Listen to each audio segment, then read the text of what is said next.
Bienvenidos a El Mundo de lo Desconocido.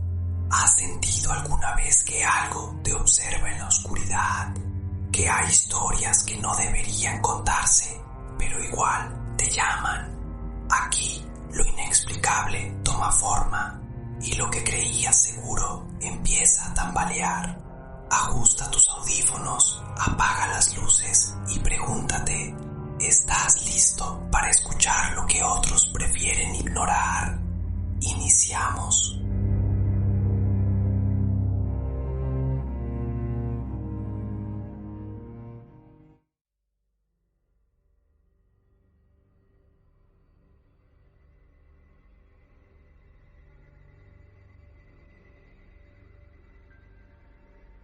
Esto que voy a contar no es una historia como tal. No empezó como algo extraño, ni tenía nada de especial cuando ocurrió. Era una rutina, una ciudad, una persona que conocí por casualidad, y algo que, con el tiempo, entendí que ya estaba ahí, mucho antes de que yo lo notara. Todavía recuerdo la primera vez que lo vi, no por algo sobrenatural, ni siquiera por algo particularmente interesante. Lo recuerdo porque no encajaba. Bogotá tiene una forma muy específica de moldear a la gente. El frío, la forma de caminar, el ritmo, incluso la ropa. Uno aprende rápido a reconocer quién es de aquí y quién no. Pero él no parecía de ninguna parte. Llevaba unos shorts marrones hasta la rodilla, sandalias con velcro y una chaqueta gruesa que no correspondía con nada. Era una combinación absurda para ese clima. Pensé que era extranjero. Se me acercó para preguntarme por un salón de humanidades. Hablaba español. Bien, demasiado bien. ¿Sabes dónde queda el salón de psicología social? Había algo en su voz. No era el acento, era el ritmo, como si hubiera aprendido a hablar escuchando, no viviendo el idioma. Le indiqué el camino. Caminamos juntos. ¿No tienes frío?, le pregunté. Sí, respondió, sin dudar. Me estoy congelando, pero mi papá me pidió que usara estos shorts el primer día. Se rió. No sonó como una risa normal. No sabría explicarlo en ese momento, solo era un poco fuera de lugar. Llegamos al salón, nos sentamos, y así empezó todo. Nos veíamos los martes. Al principio solo intercambiábamos comentarios sobre la clase. Luego empezamos a hablar más, después de clase, en los descansos, afuera. Nunca me dijo su nombre, y yo nunca se lo pregunté. Era extraño, pero no incómodo, como si no fuera necesario. Con el tiempo se volvió rutina. Salíamos, fumábamos, hablábamos de cosas simples: el profesor, la gente, la universidad. Recuerdo un detalle. Siempre terminaba sus frases como si no las cerrara por del todo, como si se quedara esperando algo. Un día no fue a clase. No le di importancia. Pero ese mismo día lo vi en la cafetería, y algo había cambiado.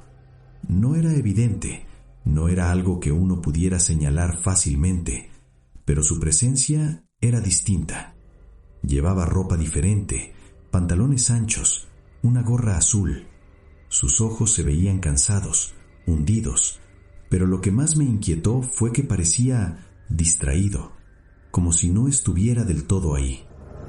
¿Qué más, parcero?, me dijo. Sonreía, pero la sonrisa no llegaba a los ojos. Hablamos un rato, comió poco, dejó la mitad de la comida. Se reía, pero tarde, como si procesara el chiste después. Y por momentos se quedaba en silencio, mirando algo que yo no veía.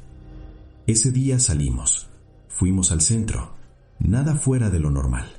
El Transmilenio, el ruido, la gente, el caos de siempre. Pero recuerdo algo. En el bus, al fondo, había un habitante de calle. Sucio, lleno de bolsas. Olía mal, pero él lo miraba fijamente, demasiado tiempo. ¿Qué miras?, le dije. No respondió. Solo dijo muy bajo: ellos también saben. Pensé que era un comentario sin sentido. No le di importancia. Llegamos al centro. Bares llenos, música, gente, el ambiente normal de siempre. Nos sentamos en una tienda pequeña. Cerveza, música vieja, conversación, todo normal, hasta que empezó a cambiar. No fue de golpe, fue gradual. Se soltó, demasiado. Empezó a reír más, a hablar más rápido, a mirar a la gente de forma intensa, como si los analizara, como si buscara algo. Fue ahí cuando conocimos a Sandra y Mónica, dos chicas que parecían normales, nada del otro mundo. Pero ahora, con el tiempo, recuerdo algo.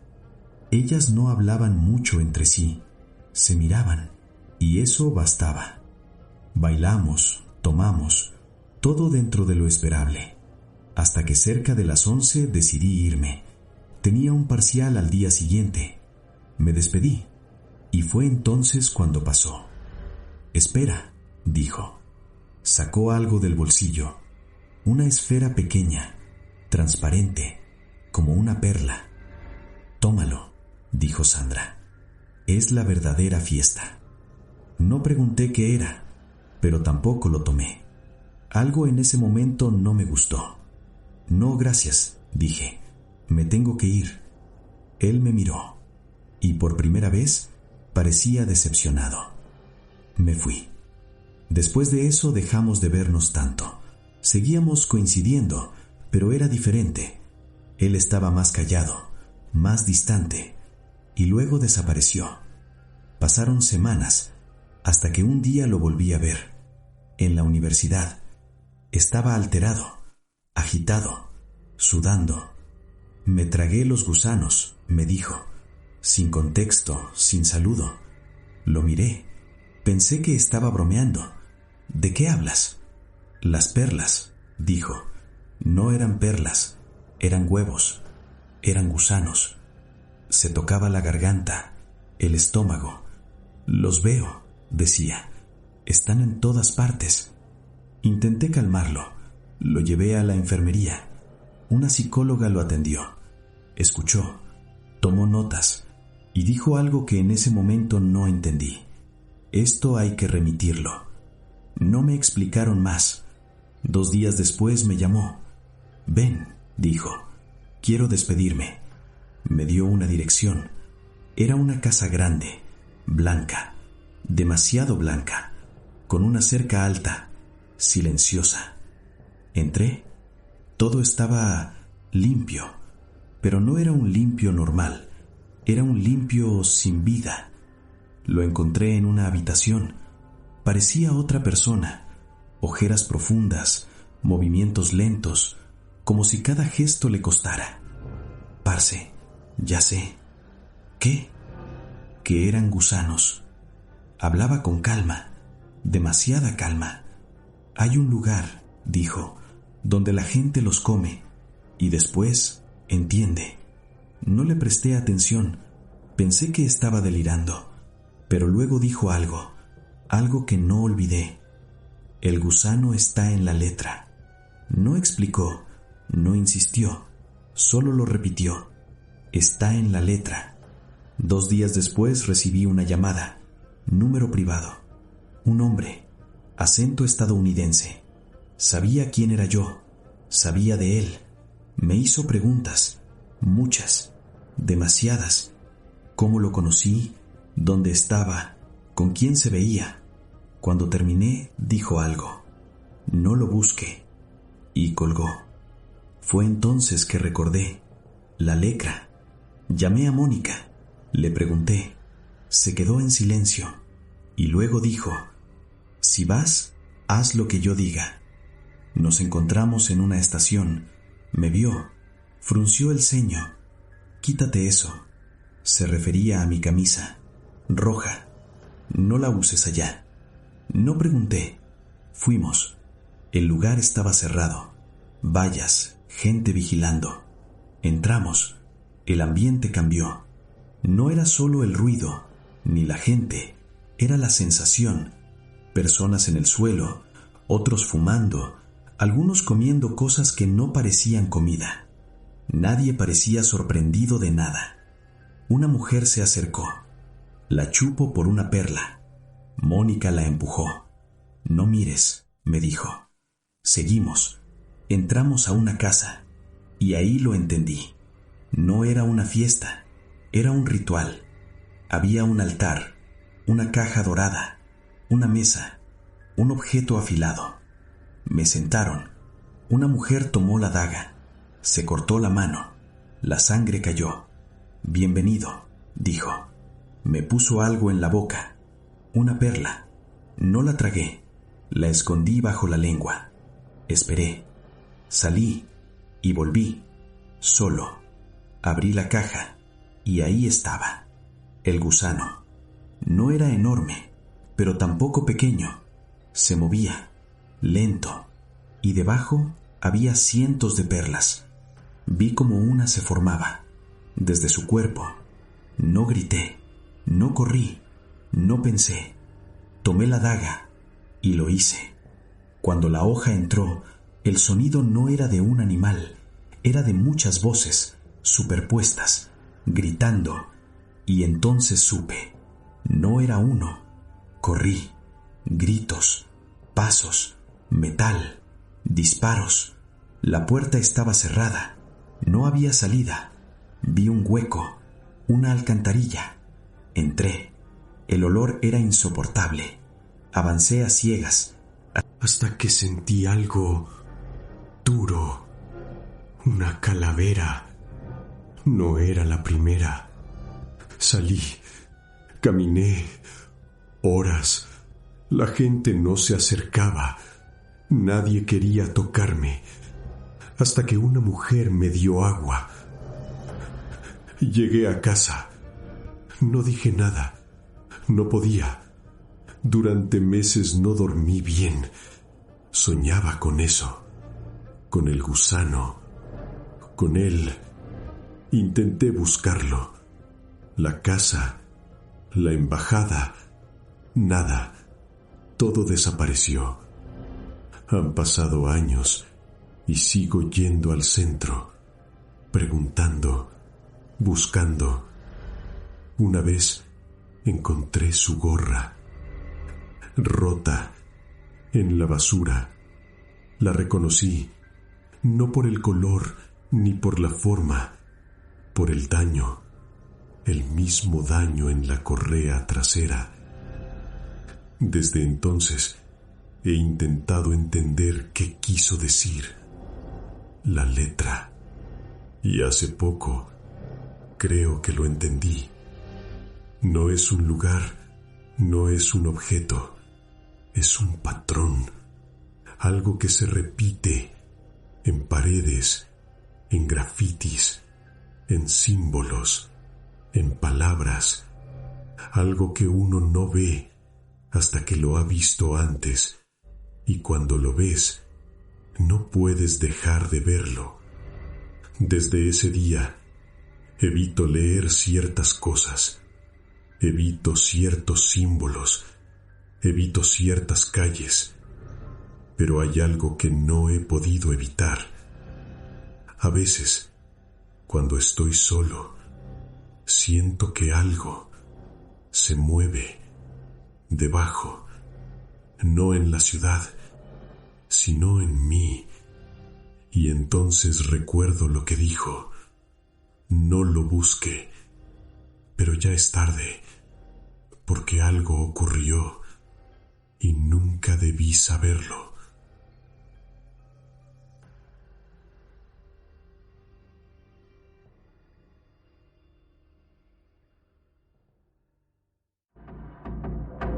Nos encuentras en Apple Podcasts, eBooks, Spreaker, Spotify o en cualquier plataforma donde estés escuchando ahora mismo. Suscríbete y mantente cerca. Nunca sabes cuál episodio será el que te quite el sueño.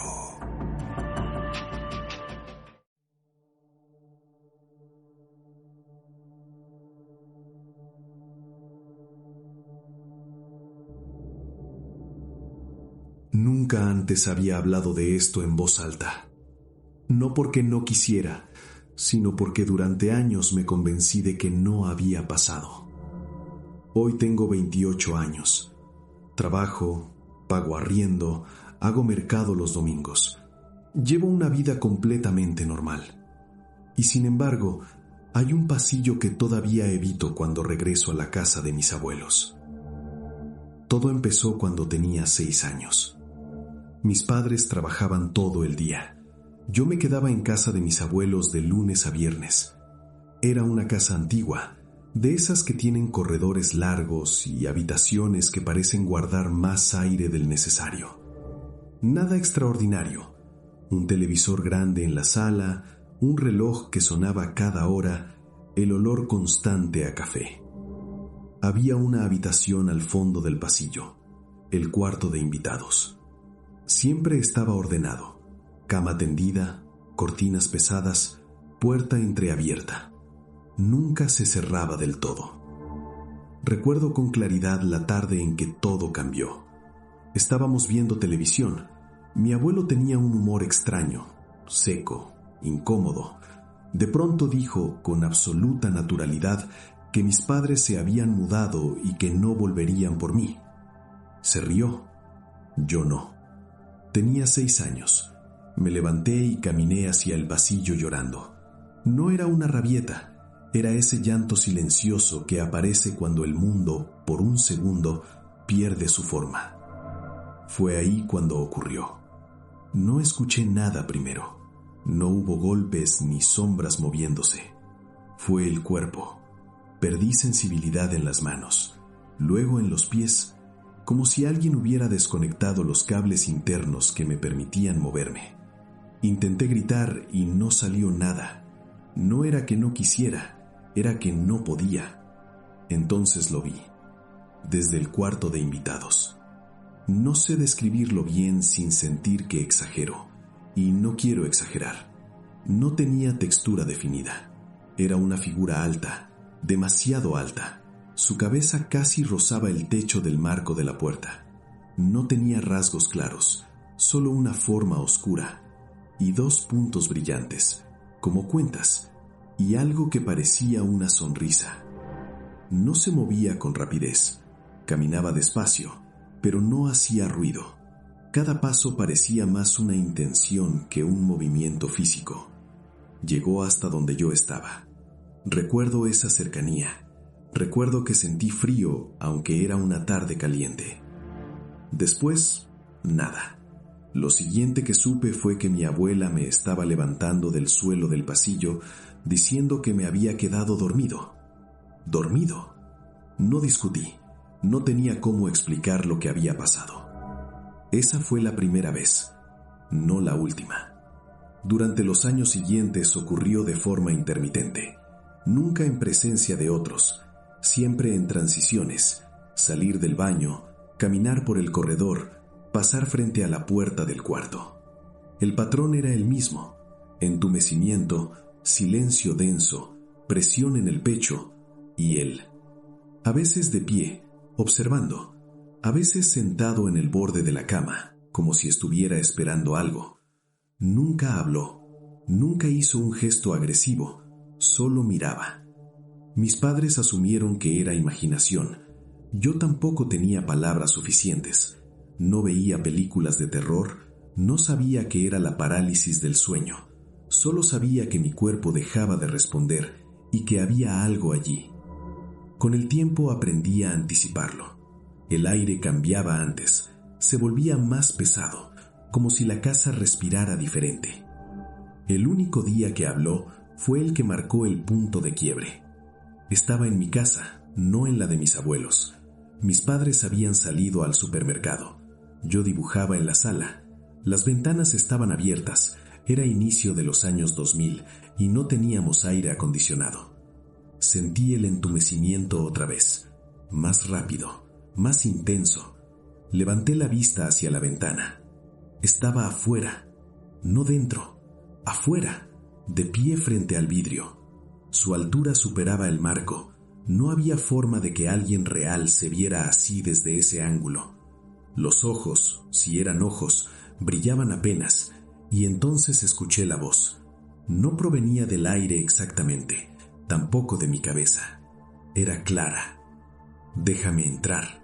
No puedo entrar a menos que me dejes pasar». No gritó, no susurró. Fue una frase neutra, casi formal. Yo no podía moverme, no respondí. No sabía si pensar contaba como respuesta. La sensación desapareció de golpe, como si alguien hubiera encendido la corriente otra vez. Corrí hacia el pasillo, llorando, esperando que mis padres regresaran pronto. Esa noche insistí en lo que había pasado. Mi padre habló de imaginación, mi madre guardó silencio. Los episodios continuaron, pero con menor frecuencia, hasta que mi madre decidió llevarme con una mujer que vivía a 2 pueblos de distancia. Nunca supe exactamente quién era. Algunos la llamaban curandera, otros bruja. Recuerdo fragmentos. Una casa pequeña, olor a hierbas quemándose.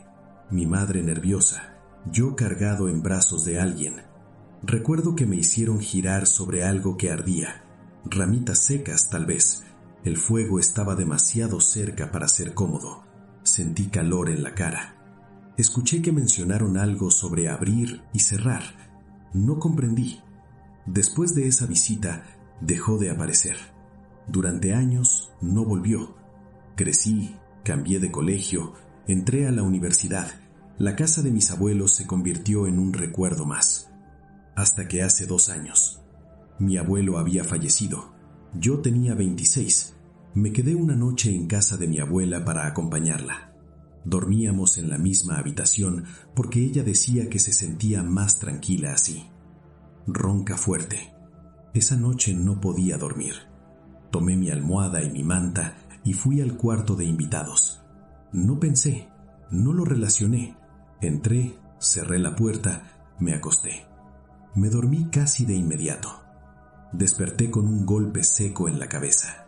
No fue un sueño, no fue esa sensación difusa de caer mientras duermes. Fue un impacto físico. Caí al suelo. Lo primero que dije fue, ni de broma. No grité, no lloré, solo recogí mi manta y volví al cuarto de mi abuela. Me convencí que había sido una contracción muscular, un movimiento involuntario, algo racional, hasta que al despertar por la mañana tenía un chichón grande, duro, visible. No había repisa cerca, no había objetos sobre la cama, no había nada contra lo que pudiera haberme golpeado desde esa posición. No hablé del tema, lo enterré. Pensé que tal vez el tiempo realmente había cerrado lo que fuera que estaba abierto. Hasta el año pasado. Estaba conversando con mi hermano menor sobre la casa y recordábamos lo mucho que nos asustaba el pasillo cuando éramos niños.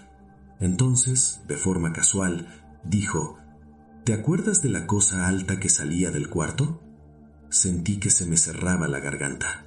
No le había contado nada en años.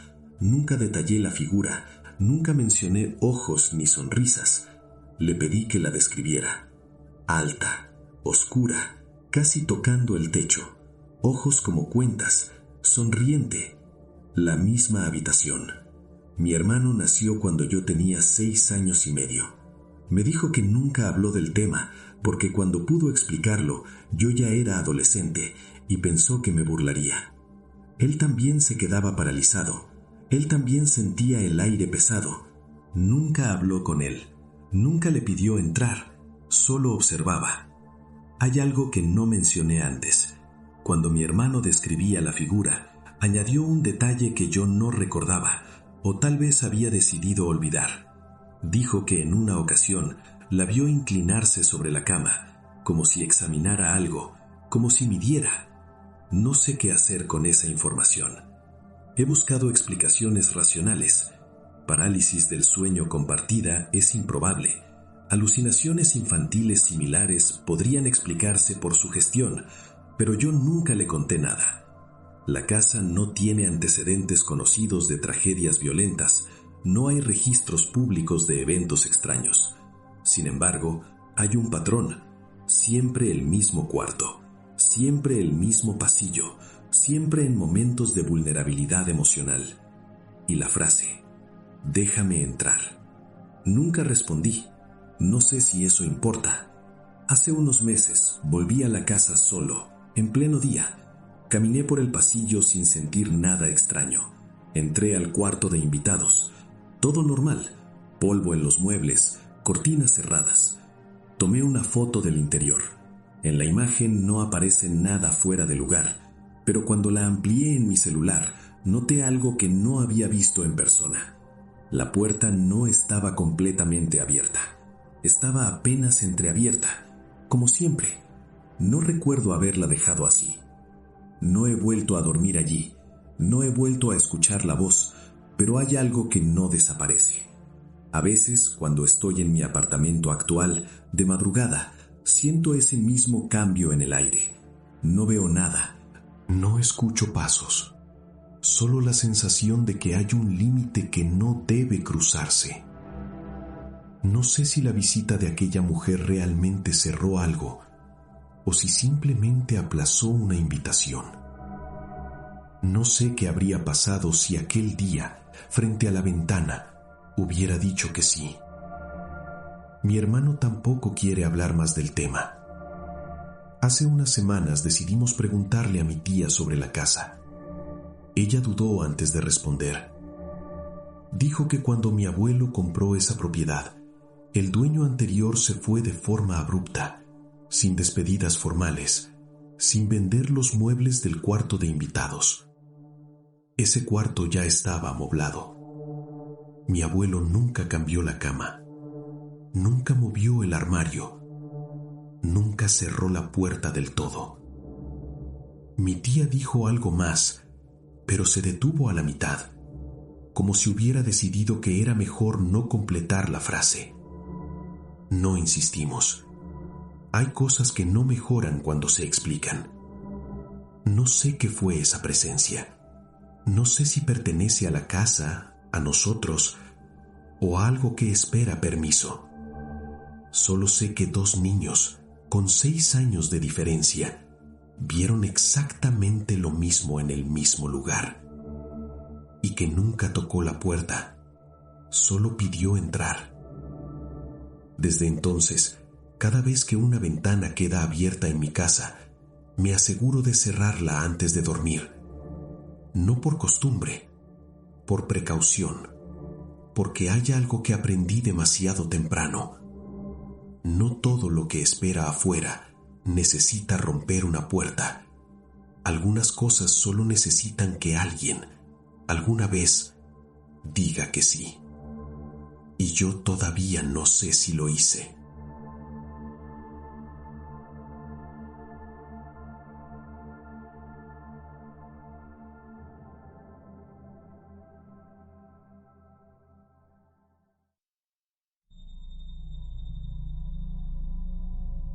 Síguenos en TikTok, Instagram, Facebook, X y YouTube, donde cada día abrimos nuevas puertas hacia lo que nadie quiere mirar. Acompáñanos y mantente cerca. Nunca sabes cuál historia será la que te persiga después.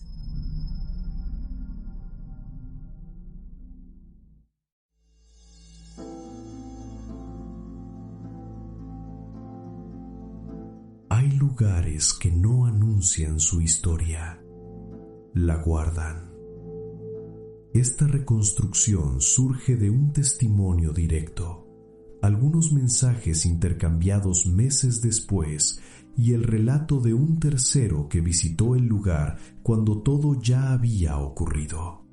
No hay informes oficiales, no hay registros eclesiásticos de incidentes, solo coincidencias y un patrón. La iglesia estaba en Connecticut, un edificio antiguo, de madera reforzada, pasillos largos en el segundo piso que ya no se usaban con frecuencia. Durante el día, el lugar parecía completamente normal, incluso amable. El protagonista, a quien llamaremos Daniel, no era una persona supersticiosa. Había trabajado antes en mantenimiento, cambiar luminarias, reparar cableado, pintar paredes, nada fuera de lo común. Tampoco era su primera experiencia extraña en la vida. Había tenido episodios aislados en otros lugares, pero nunca en esa iglesia. Y eso es importante, porque lo que ocurrió ese día no fue acumulativo, fue concentrado. Todo sucedió en menos de 12 horas. Era media tarde cuando Daniel llegó al segundo piso con una escalera de casi 2 metros. El pasillo era estrecho, con alfombra antigua y lámparas de techo cubiertas por protectores plásticos amarillentos. El grupo de Boy Scouts que usaba el espacio por las noches había mencionado algo semanas antes: pasos en el techo, ruidos cuando todos estaban reunidos en un mismo salón. Daniel lo recordó mientras apoyaba la escalera contra la pared. No le dio importancia. Los edificios viejos crujen, la madera se expande, los sistemas eléctricos fallan. Eso es lo racional. Subió con una lámpara nueva, dejó 2 tornillos de 3 pulgadas sobre el peldaño superior y comenzó a retirar la cubierta vieja.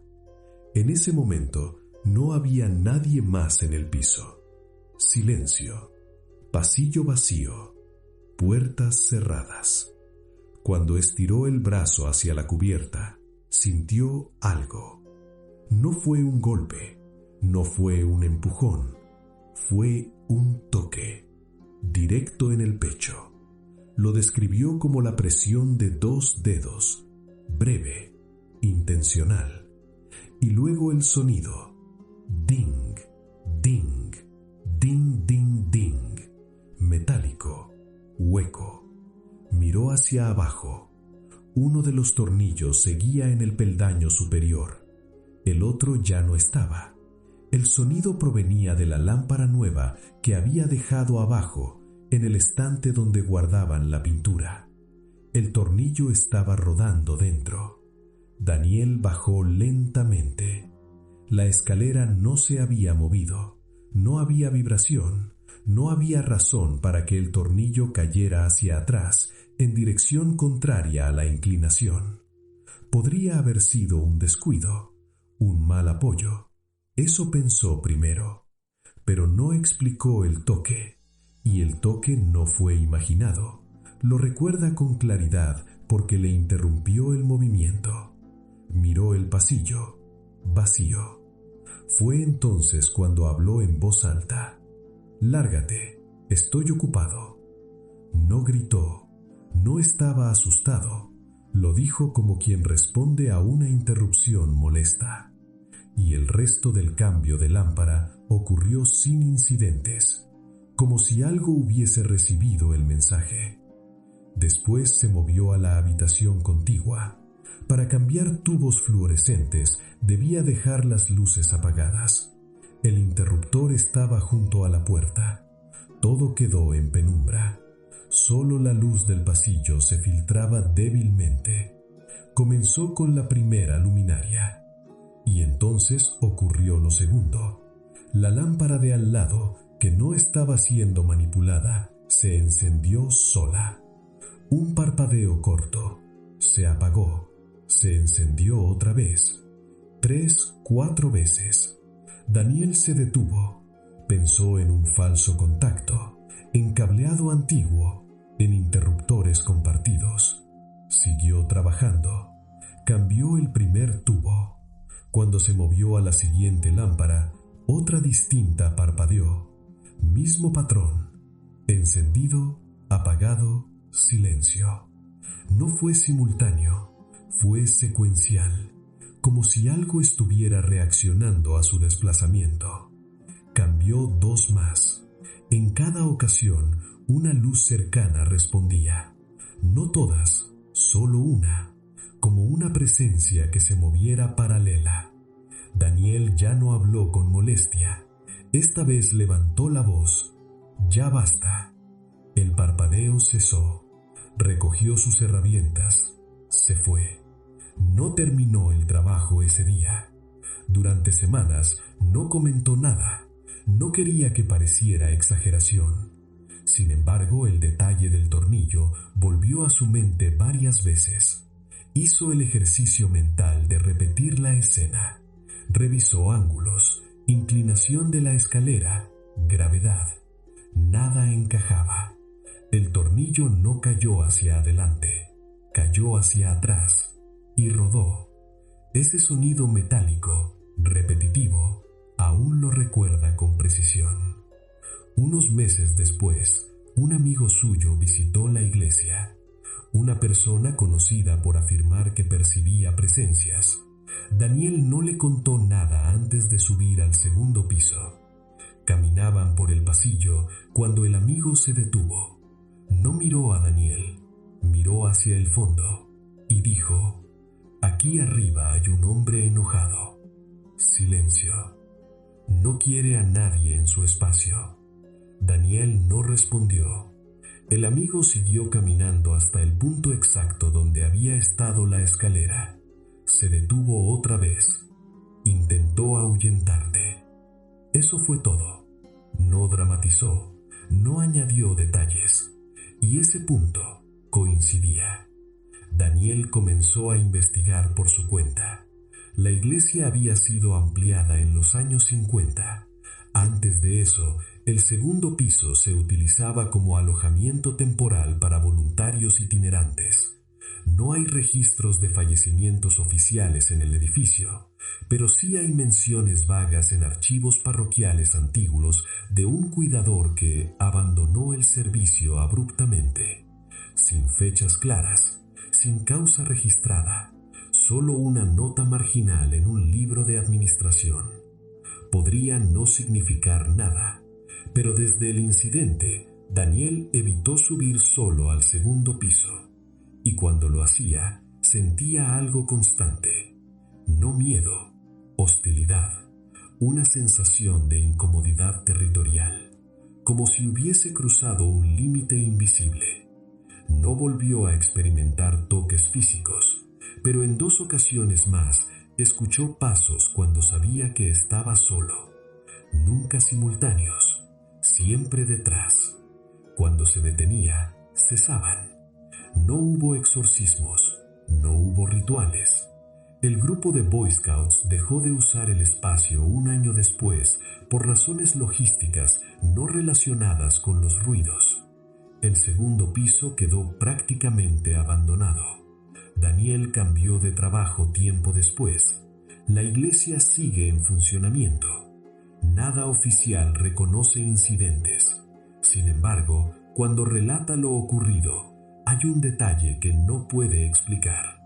No fue el toque, no fueron las luces, fue la reacción, la sensación clara de que algo respondió cuando habló, como si hubiese diálogo.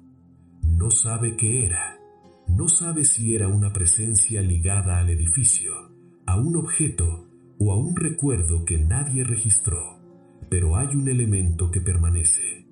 El fenómeno no intentó dañarlo, intentó expulsarlo, como si el espacio no le perteneciera. Y eso transforma la pregunta. No es qué estaba allí, es quién cree que aún lo está. Las manifestaciones no fueron espectaculares, fueron pequeñas, cotidianas. Un tornillo, una luz, un pasillo vacío. Pero los fenómenos más persistentes no suelen presentarse con violencia. A veces solo recuerdan que el silencio no siempre está vacío y que algunos lugares no olvidan. Algo ocurrió en ese segundo piso. No quedó registrado, no fue denunciado, no figura en ningún informe, pero alguien o algo reaccionó. Y eso basta para que la duda permanezca.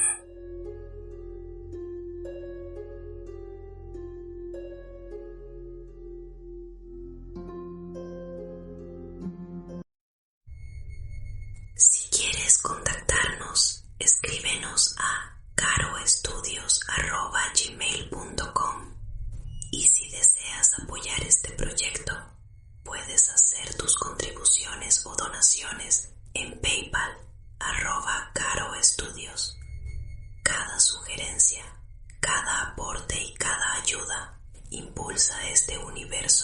construimos juntos. Los enlaces están en la descripción.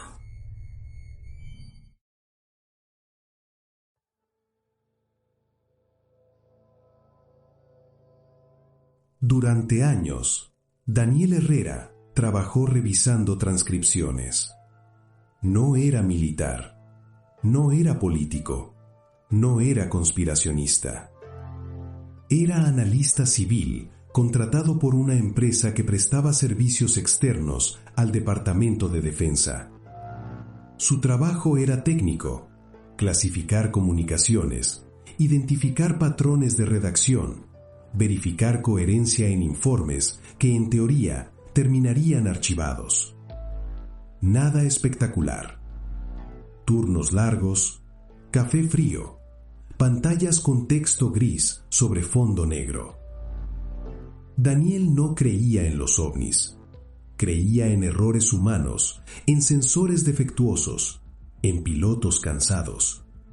Hasta que llegó el archivo del 16 de julio. El documento no era extraordinario por lo que decía. Era extraordinario por cómo estaba marcado. Transferencia de supervisión, programas de acceso especial, nivel ejecutivo.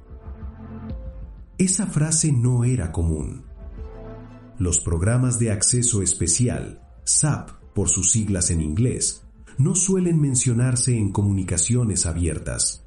Son compartimentos dentro del Pentágono, donde la información no solo es secreta, es fragmentada. Nadie ve el todo.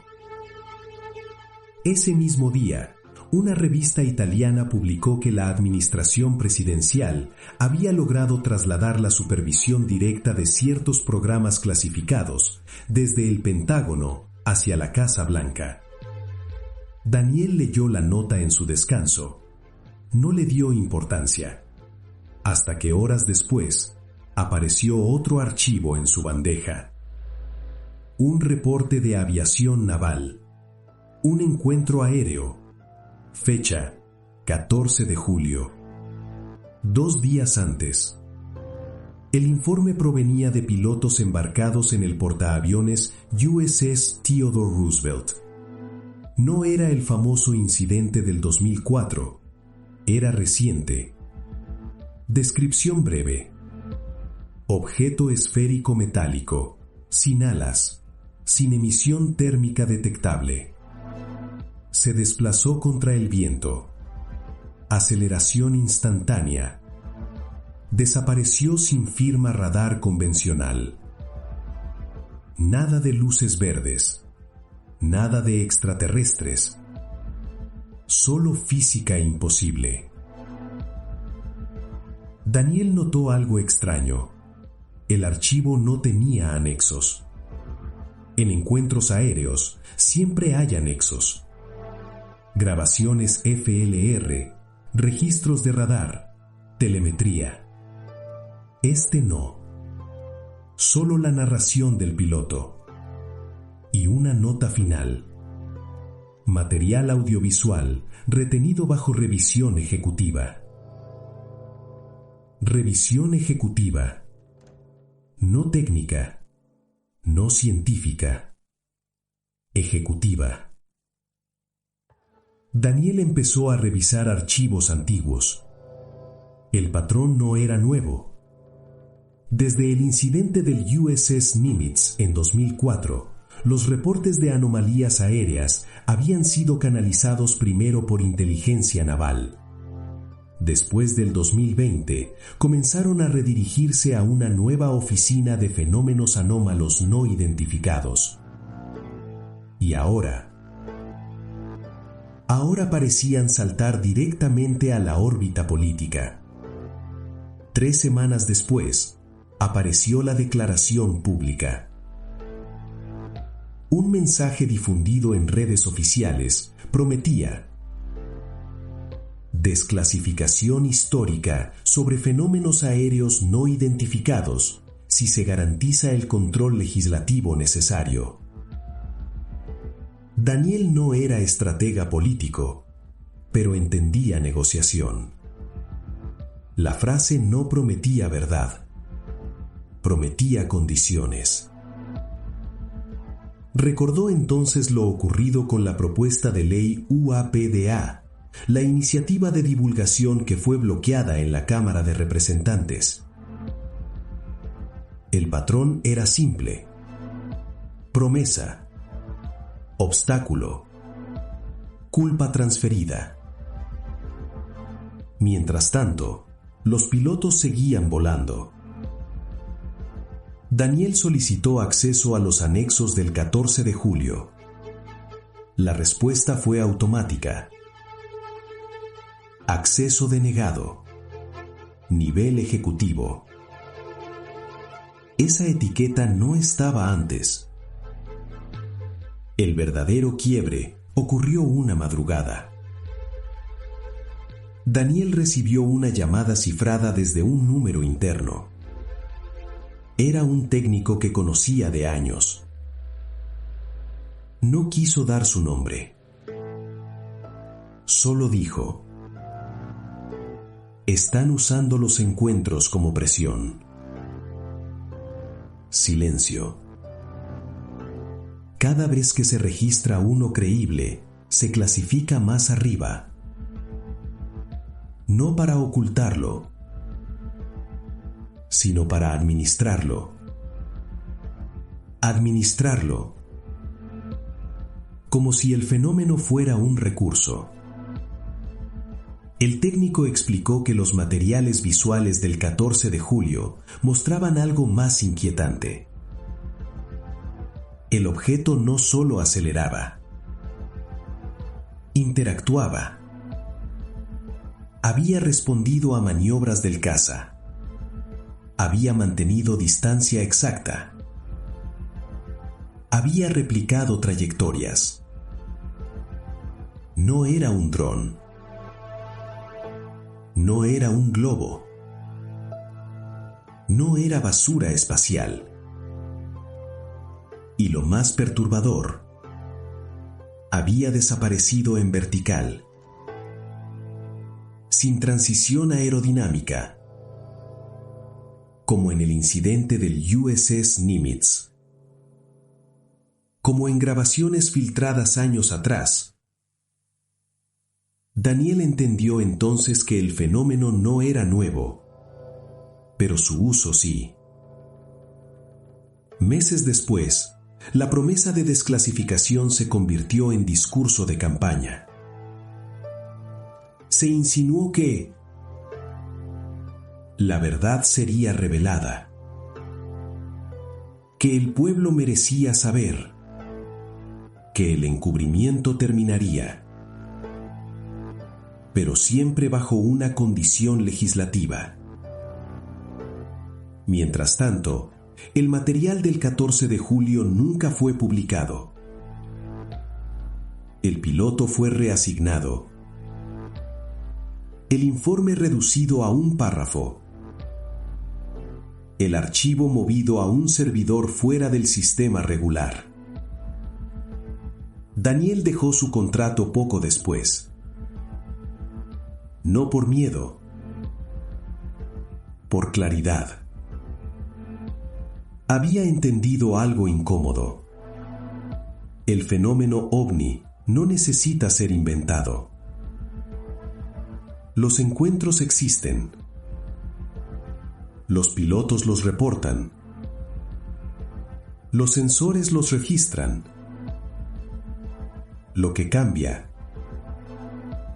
no es el objeto. Es quién decide cuándo hablar de él. ¿Y por qué?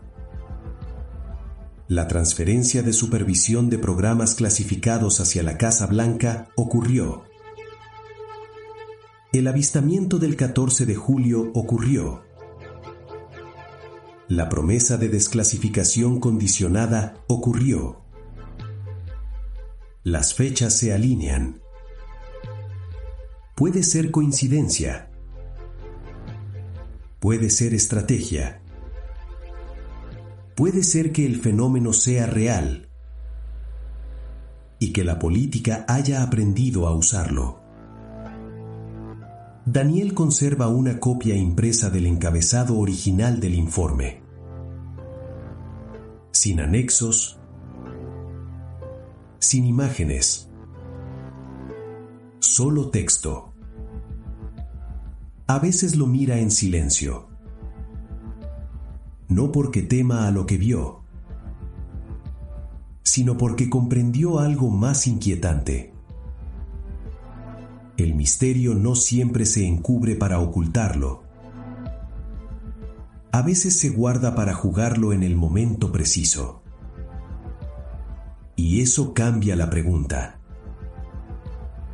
Ya no es ¿estamos solos?, sino ¿quién decide cuándo debemos sentirnos acompañados? El evento terminó. El silencio no. Y en Washington, cada vez que un piloto reporta algo imposible, alguien más calcula el calendario, porque hay fenómenos que desafían la física y otros que desafían la ética. Ambos siguen sin explicación.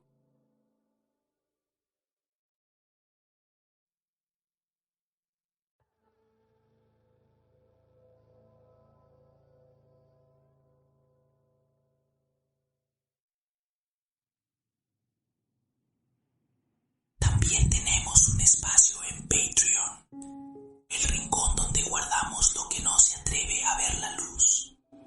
Contenido exclusivo, relatos extendidos y material oculto que solo unos pocos escuchan.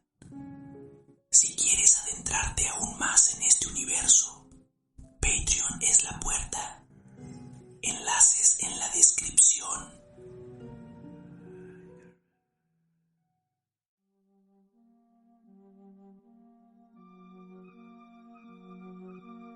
Hay lugares en el mundo donde el silencio no es ausencia de información, es una decisión. La isla Sentinel del Norte es uno de esos lugares. Oficialmente, forma parte del territorio indio. Está ubicada en el archipiélago de las Islas Andamán y Nicobar, en el Océano Índico. En los mapas aparece como una pequeña masa verde rodeada de arrecifes. En los documentos oficiales está clasificada como zona tribal protegida. El acceso está prohibido, la aproximación penada, el contacto ilegal. La explicación pública es sencilla. La tribu sentinelese ha vivido aislada durante miles de años. No tiene inmunidad frente a enfermedades modernas. Cualquier interacción podría exterminarlos. Ese es el argumento. Y durante décadas casi nadie lo cuestionó, hasta que empezaron a acumularse pequeñas inconsistencias. Yo no estaba buscando conspiraciones. Mi interés comenzó por algo trivial, una recopilación de territorios restringidos en el mundo, bases militares, zonas de exclusión, instalaciones nucleares, sitios donde el acceso está limitado por razones de seguridad nacional. Sentinel apareció en esa lista. Al principio no me llamó la atención. Un grupo indígena aislado, protección cultural, un caso más dentro de las políticas de preservación. Pero había algo distinto. La mayoría de tribus aisladas en el mundo están protegidas, sí, en Brasil, en Perú, en Papúa, pero sus ubicaciones no están envueltas en una narrativa global constante. Sentinel, en cambio, aparece repetidamente en medios internacionales como la isla más peligrosa del mundo. No la más frágil, no la más vulnerable, la más peligrosa. Ese matiz cambia la percepción. En 2018, el nombre de la isla volvió a circular con fuerza tras la muerte de John Allen Chau, un misionero estadounidense que intentó ingresar ilegalmente a la isla. Fue asesinado por miembros de la tribu. Los titulares fueron rápidos, directos, sensacionalistas. Tribu salvaje, territorio hostil, contacto mortal. Pero al revisar los reportes oficiales del gobierno indio, noté algo curioso. El operativo de recuperación del cuerpo fue suspendido casi de inmediato. La explicación fue riesgo sanitario y respeto a la tribu.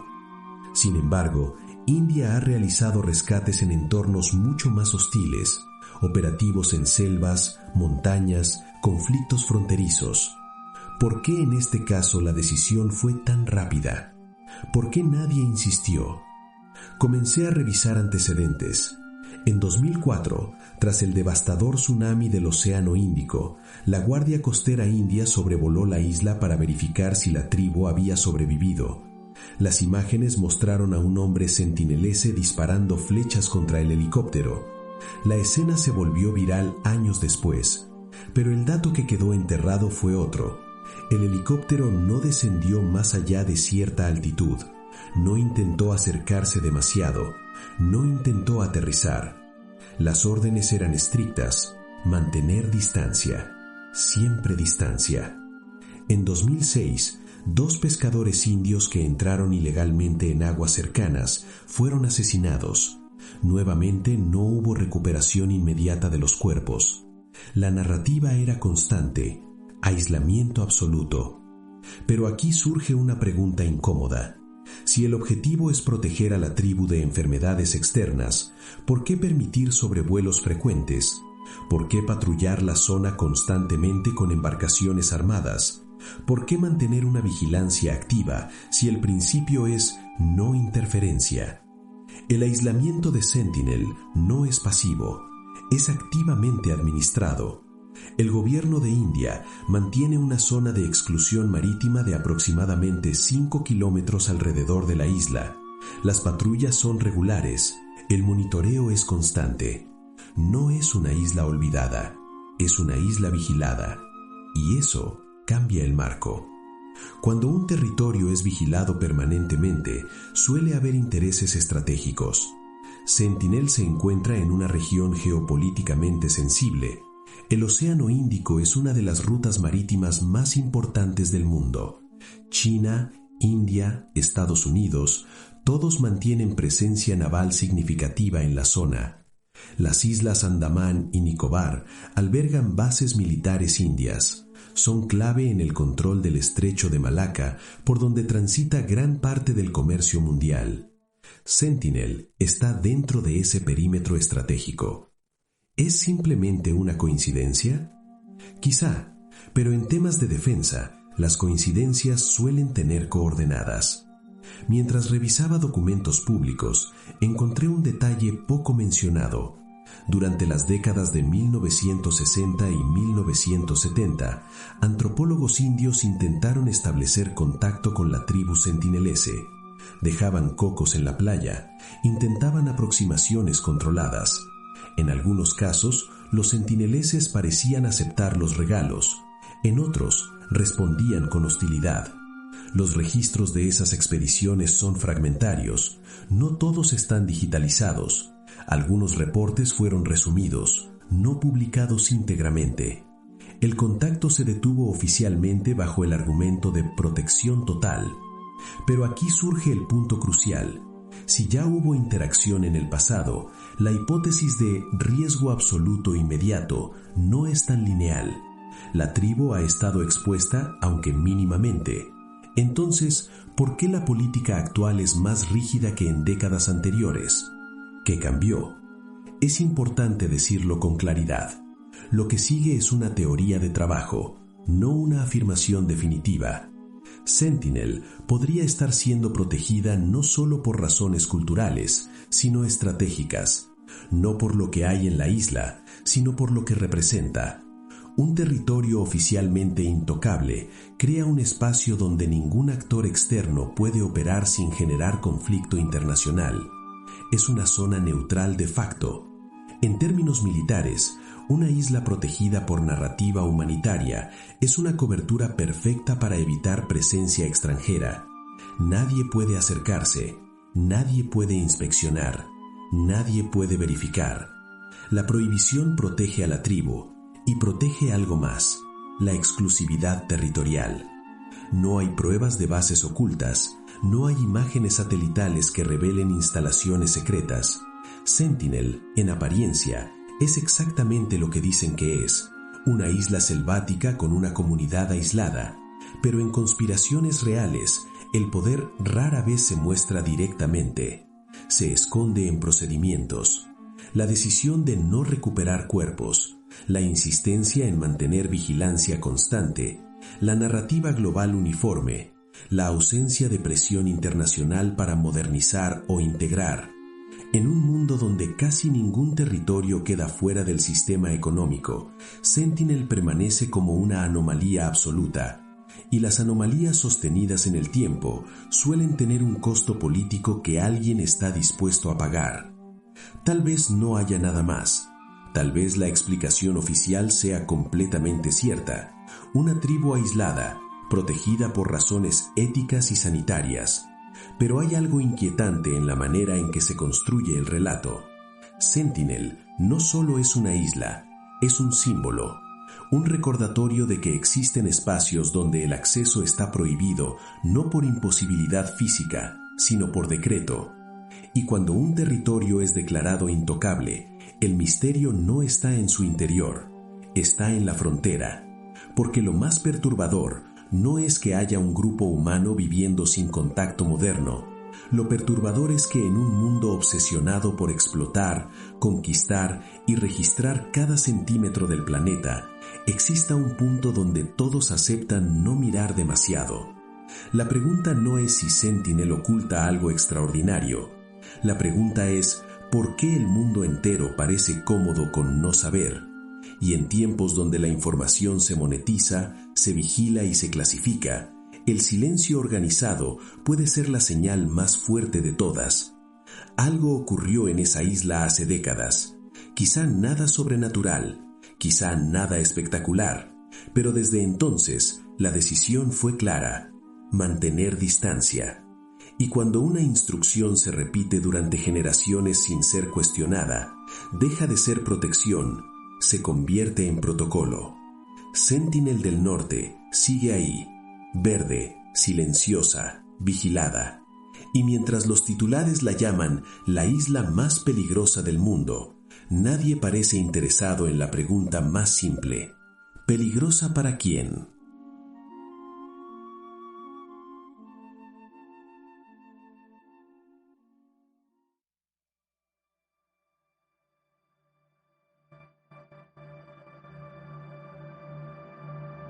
Este podcast es producido por Garos Studios. Todos los derechos reservados. Cualquier retransmisión o uso del contenido deberá contar con la autorización de su creador. Recuerda que en la descripción y en las notas del canal encontrarás todos los enlaces para seguirnos, contactarnos, apoyarnos y acceder a episodios exclusivos. Gracias por escuchar. Hasta el próximo capítulo. Y antes de irte, voltea a mirar atrás. A veces ayuda a calmarte.